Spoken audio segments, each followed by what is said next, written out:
like to cover three things in today's video. I want to talk about a new live rig I'm going to try out this week, a new mystery synth that has appeared in the studio that I hope to have up and ready for a demonstration in the next week or two, and the third thing is just the state of the studio currently. I'm selling some things off, and I'll talk a little bit about that and what I've decided to keep and why. So I hope you'll stick around for all that.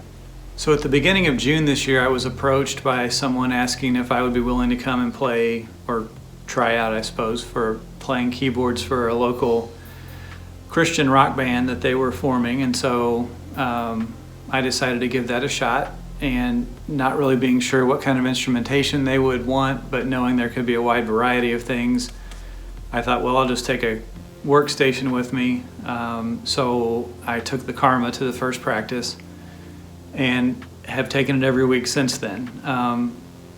It's got some good organ sounds. There's some decent pad sounds that I don't use much. A couple of good synth sounds. The piano is passable, but it's not fantastic. But overall, it was easy to carry one synthesizer and get everything I needed out of it. So originally my plan was I just committed to play for the summer. We kind of have a busy home life during the school year, so I wasn't sure if we'd be able to make that continue to work. But my wife has graciously worked it so that I can continue going to practice. So for the time being, that's the arrangement. So with that in mind, as I've continued to play the Karma, I've just felt, I don't think trapped is the right word, but there's just really nowhere to go. I rely on, one of the electric piano sounds primarily, and then maybe a synth or two here or there, but I'm just not enjoying the exploring sounds as much as I had hoped to. So what I decided to try is going with a more mobile setup, and again, I'll be trying that for the first time this week. I finally got it to work over the weekend. What I found when I was trying to figure out how do I hook up, my iPhone or an iPad and a MIDI controller and get it routed into a sound system through a USB interface or whatever, I had a hard time finding good information, and I think I just got intimidated by the amount of stuff that was out there, and it felt like you really had to read through a ton of stuff to find one morsel of relevant information. But ultimately I found a video that walked you through the steps pretty much on how to set that up, and it was perfect.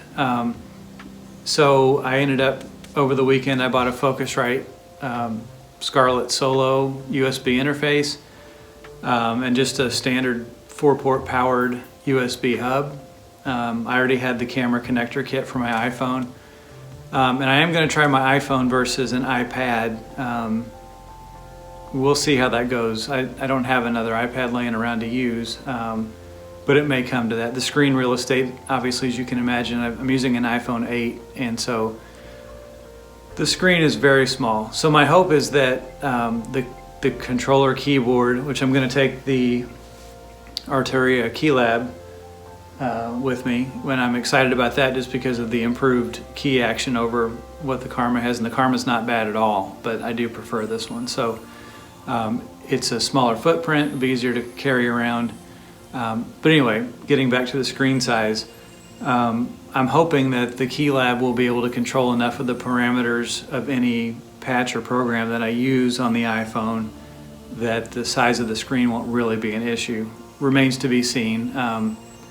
We practiced Thursday night, so I've got everything kind of loaded up. And the next thing I'm trying to figure out how to do is, I'm using, I guess, like 5 separate cables that are just kind of winding all over the place to connect all these components. So somewhere in my brain, I'm trying to figure out how to build some kind of a small board that I can basically attach the hub and the interface to, and then somehow mount that on my keyboard stand. I'm still working that out, but hopefully I can come up with some sort of a clean solution that'll make that easy to manage. But that's what I'm going to try. So currently I have, you'll be surprised to know, I've got some KORG software on my phone. I have the KORG module, which I'll probably use the acoustic piano out of that, or I'll at least try it first. KORG Gadget, I have the LE version, I don't have the full-blown version, but it's got some really cool synths in there, so I'm excited to try that out. And then of course GarageBand, which has a load of its own great sounds. So I shouldn't be short for sounds. So I'm excited to give that a whirl this week and see how it goes. So that is an update on my live rig, if you will. And again, the Karma has been great. It's a fantastic keyboard to play. I've always been partial to the red color they came out with. With that keyboard, it looks unique, and not much else out there looks like it. So at any rate, that is the update on the live rig. Okay, so topic number 2 is the mystery synth. It's a mystery to you, obviously not to me.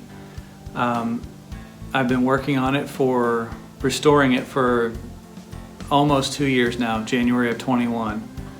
My dad and I have put a lot of hours into it, a lot of blood, sweat, and probably a few tears have gone into it. I'm 99% there. I got it home last week thinking we were finished. But the more I play it, the more I realize we're going to have to go back and calibrate the tuning just ever so slightly in it to get it just right. So by the way, if anyone has any suggestions on a good tuner to use for that, that'd be great. We ended up just having it hooked up to speakers and then used the mic on the iPad, and we got really close. I thought, like I said, I thought we were there, but when you get the individual voices together on some bigger chords spread out, you can definitely tell it needs just a little more work. So hopefully within the next couple of weeks we'll get that ironed out, and I'll have something to share with you on that. I'm super excited about it. It's really a cool opportunity to have. It's a fun for me. It's a fun story, and I'll talk a little bit about the history of that keyboard, how I got it, and what steps we've gone through. So keep your eye out for that coming up soon. All right, topic 3 is the current state of the studio. I actually am a little lighter on hardware than I have been for a while.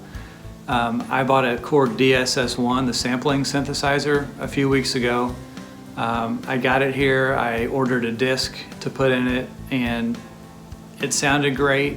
The 200-page operator's manual was a little bit intimidating, as was the series of button presses you had to perform to do anything on it. I'm sure that it's a great synth, but the amount of time it would take me to learn it, I just don't have the extra time right now to put into learning that process. So it came and went. I sold it this past weekend. I had it for probably 3 weeks down here and only played it a day or two once I finally got the disc.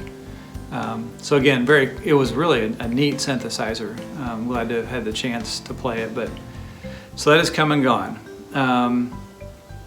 I had a KORG Poly 800 that I bought probably 3 months ago that needed repairs, and I just couldn't get to it. I have too many other things lined up, so that went back out. And then early in the summer, I bought a KORG 01W FD, so the 61 key version, and enjoyed that keyboard a lot. But again, just found that the redundancy of it meant that I just really didn't need to keep it. So that is also gone. In addition, I have currently posted for sale the KORG Karma, which I just raved about a few minutes ago for my live playing. But again, it's just another redundancy, and honestly, I'm getting just slightly burnt out, I think, on the Triton sounds in general. So that's not a knock on it. I've heard a lot of it, so I'm ready to let somebody else have a shot at that one.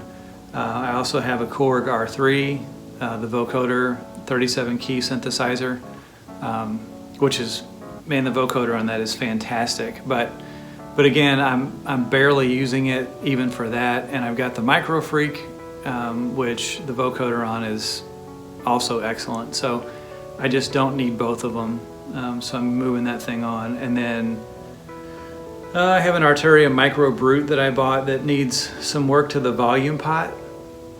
It's scratchy, but I took it apart a few weeks ago and the pot was completely sealed. I can't get inside of it to even try to spray cleaner in there and clean it up. So I think I could take it apart and potentially replace that pot, but I'm gonna just see if anybody wants it as is. And then the Moog Werkstatt, I bought it last winter. I probably had it turned on 5 times. It sounds great. I mean, it's the Moog sound, it's what you want, but it just doesn't fit into my workflow anywhere. So again, I've got the grandmother, so I have Moog sitting in here, but time to move that one along as well. So anyway, those are the things that are going on in the studio and in my music life in general. I will try to keep everyone posted on how the live rig goes this week. I'm excited again to try it out. And I think if that works, really the sky is the limit for sounds after that. There's all kinds of things out there to get and use, so I'm looking forward to trying that out. So that's what's been going on here. It's fall time, the weather's cooling off. I'm not excited about winter. I hate it a little more every year, but it's all part of it, so we take the good with the bad. Anyway, if you've made it this far into the video, I appreciate you sticking around, and we'll catch you in the next one. Thanks a lot.